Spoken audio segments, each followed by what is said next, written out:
Hi, I'm Flyleaf the Book Fairy, your friendly neighborhood storybook fairy.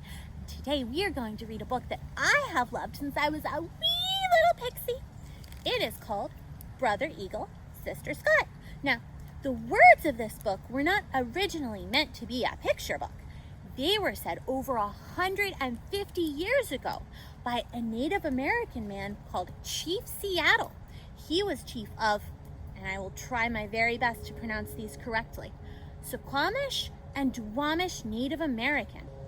And he spoke these words to the white settlers who had come into the lands where his people lived and were trying to come to some sort of agreement of letting them live there as well. And the illustrations are by Susan Jeffers. Are you ready to get started? Isn't that beautiful? Brother Eagle, Sister Sky, a message by Chief Seattle.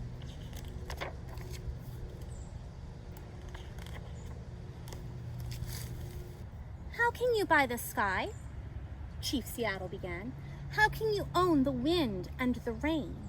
My mother told me, every part of this earth is sacred to our people.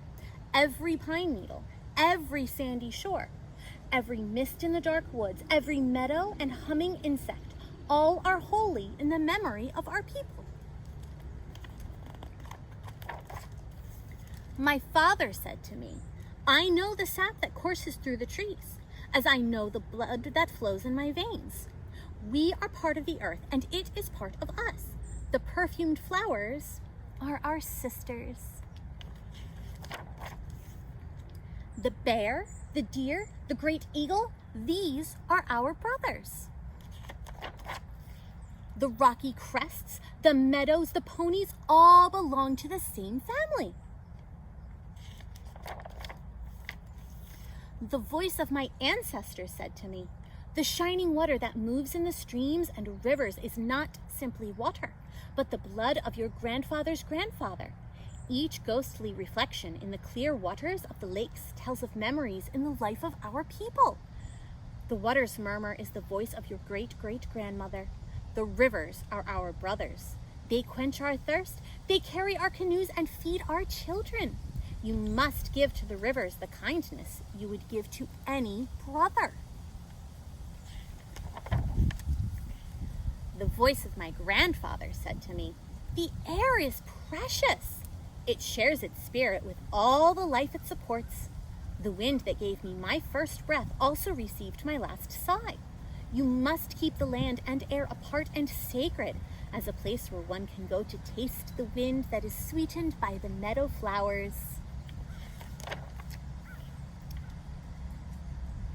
When the last native man and woman have vanished with their wilderness and their memory is only the shadow of a cloud moving across the prairie, will the shores and forests still be here?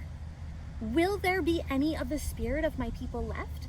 My ancestors said to me, this we know, the earth does not belong to us. We belong to the earth. It is where we live.